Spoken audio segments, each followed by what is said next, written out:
And here in this very icy day, only a few weeks from Christmas, in Port Melbourne is the new Nissan Qashqai.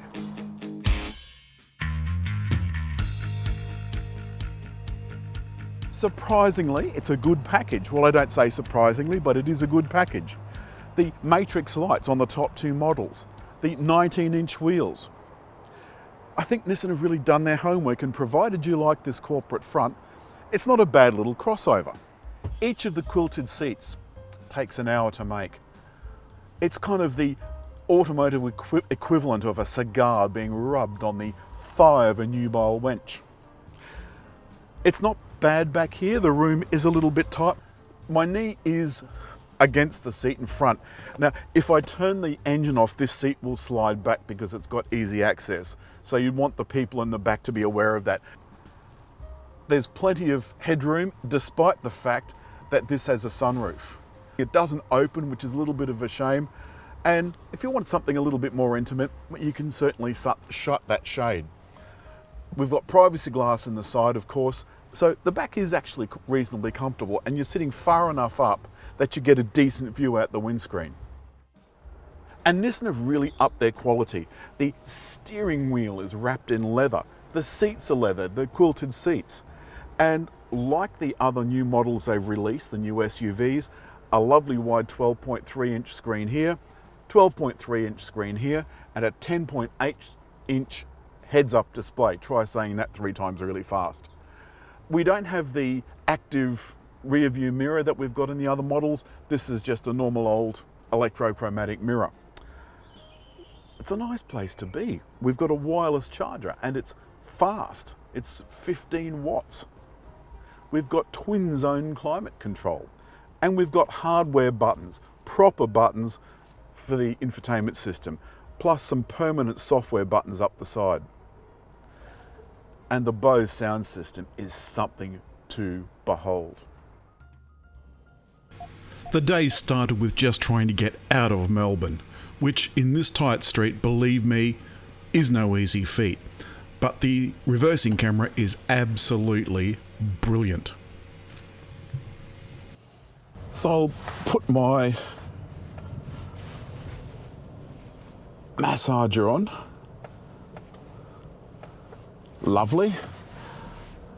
Oh, let's see if I can get out of here without. Driving around Melbourne is always such a pleasure.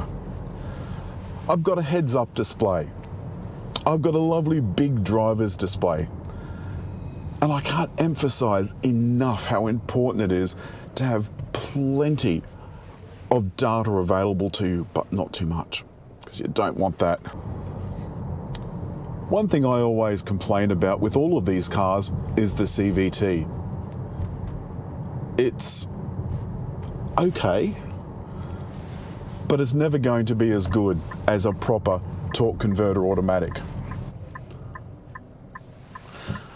While we're stopped, let's have a look at the car. You can see how shiny this piano black is, and I can imagine at the right time of day that's going to shine straight in my eyes.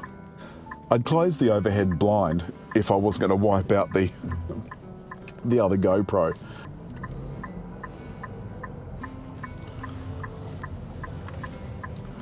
Trying to drive around trams gives me the heebie-jeebies. One of the big things that I'm going to turn that on, off, or the stop start, I should say. Don't know why people insist on putting that in cars. The Pro Pilot is something that Nissan has made a big song and dance about, and that's the thing that brings together the suite of driver and safety aids in order to make it safe to drive, and it's particularly useful on the highway. But it's also got a queue function, so it's useful in town as well, which is something we quite like. And the buttons on the steering wheel, they're clearly laid out. The paddles at the back are easy to get used to, and that's on all the models.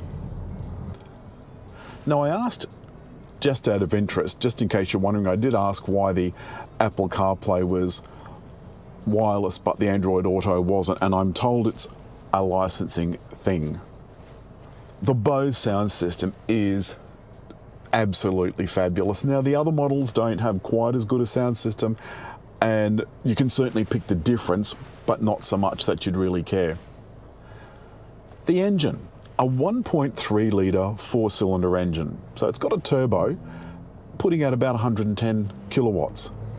You might think that's a little bit anemic, and I certainly expected it to be anemic, but it isn't.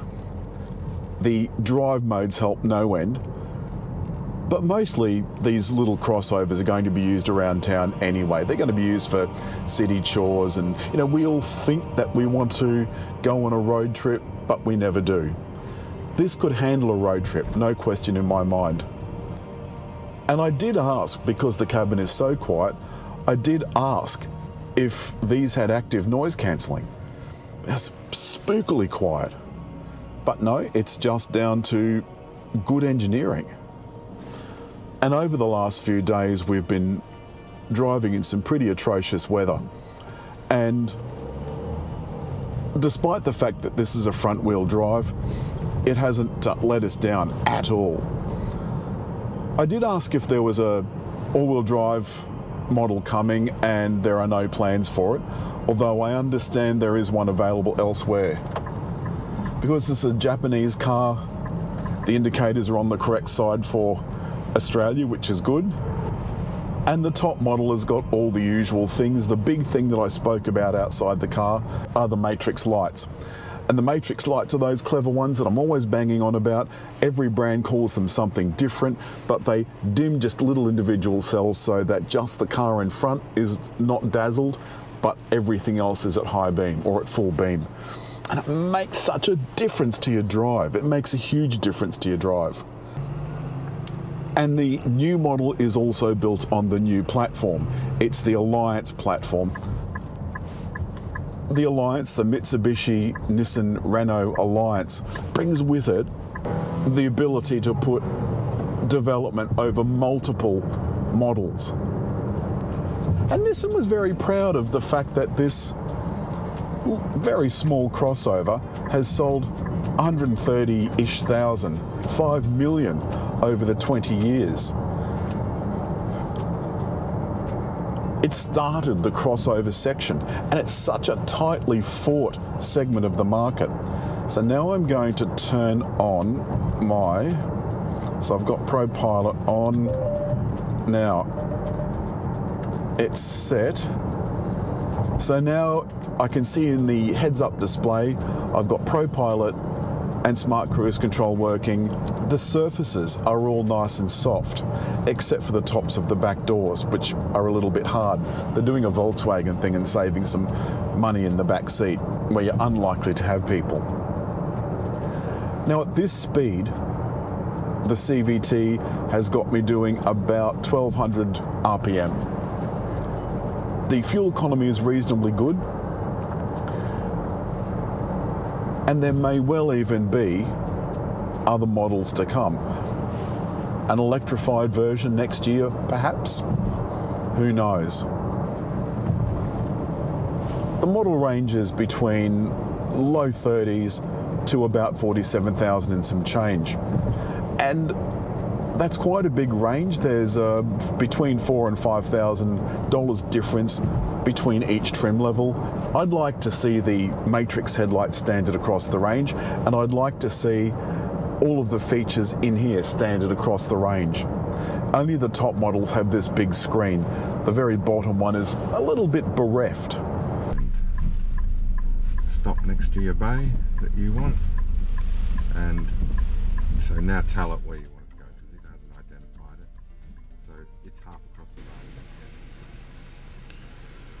We've used a lot of these automated parking systems, and this one, of course, you can adjust minutely with the arrows in the infotainment system. Now, unfortunately, that can make things incredibly complex. I mean, what's the point of having to pull up beside a parking space with someone honking their horn behind you and then having to make minute adjustments? The other systems that we've used, you just pull up beside, press the button, take your foot off the brake, and the car does everything for you. This one, I think, is just really far too complex to be useful. That's it. That's all for Nissan Qashqai. ideal for most people. I liked it. I liked it a lot. Just let's get rid of that CVT. He knows who I'm talking about. As always, hit like, leave a comment, and there to subscribe.